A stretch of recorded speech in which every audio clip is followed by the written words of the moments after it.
நாங்கள் இஸ்ரேலோடு ஒத்துழைக்க விரும்புகிறோம், நாங்கள் இஸ்ரேலோடு அவர்களுடைய கட்டுப்பாட்டுக்கு கீழாக வாழத்தான் விரும்புகிறோம் என்கிற ஒரு செய்தியை அபு ஜினாத் என்று அழைக்கப்படக்கூடிய வாதி அல் ஜப்பாரியை மேற்கோள் காட்டி இப்படி இவர் சொல்கிறார் என்கிற ஒரு செய்தியை இன்றைக்கு வால் ஸ்ட்ரீட் ஜேர்னல் வெளியிட்டிருக்கிறது. அந்த செய்தி அல் குதுஸ் நெட்வொர்க்கும் அரபியில் வெளியிட்டிருக்கக்கூடிய நேரத்தில் இந்த அபு ஜினாத் என்று சொல்லக்கூடிய வாதி அல் ஜப்பாரி யாரு, அவர் என்ன சொல்ல வர்றாரு என்கிறத நம்ம புரிஞ்சுக்கிறோம். வேண்டாம், நிறைய சகோதரர்கள் இன்றைக்கு இந்த செய்தியை அனுப்பி கேட்டிருந்தாங்க. இவர் தான் இந்த வாதி அல் ஜப்பாரி என்று அழைக்கப்படக்கூடியவர்.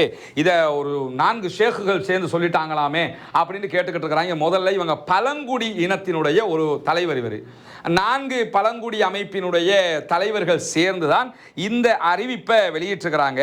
இவர் ஹெப்ரான் பகுதிகளை சேர்ந்தவர். வெஸ்ட் பேங்க் இருக்குதா இல்லையா, காசா ஒரு பக்கம், வெஸ்ட் பேங்க் மேற்கு கரை என்பது இன்னொரு பக்கம்.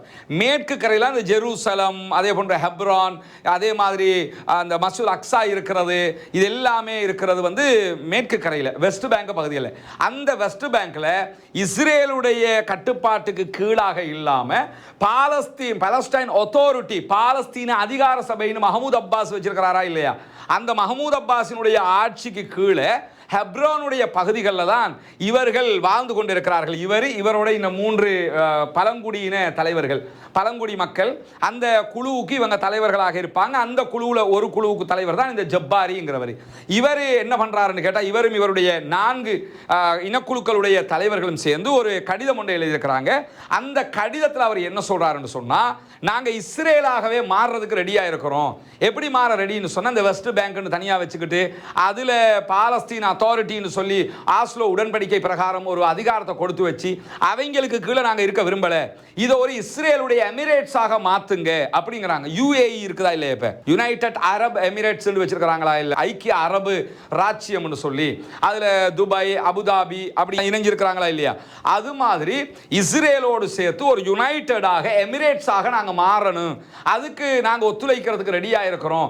இந்த பாலஸ்தீன் அத்தாரிட்டிங்கிறத கலைச்சு விட்டுருங்க, பாலஸ்டைன் அத்தாரிட்டியை ஒரு உங்களுக்கு கீழே இருக்கக்கூடிய ஒரு மாநிலம் மாதிரி வச்சுக்கிறங்க, அதே மாதிரி ஹெப்ரோனையும் உங்களுக்கு கீழே இருக்கக்கூடிய ஒரு மாநிலம் மாதிரி வச்சுக்கிறங்க, எங்கெங்கெல்லாம் நீங்க இடங்களை கைப்பற்றுறீங்களோ அதையெல்லாம் உங்களுக்கு கீழே இருக்கக்கூடிய மாநிலங்களாக வச்சுக்கிறங்க.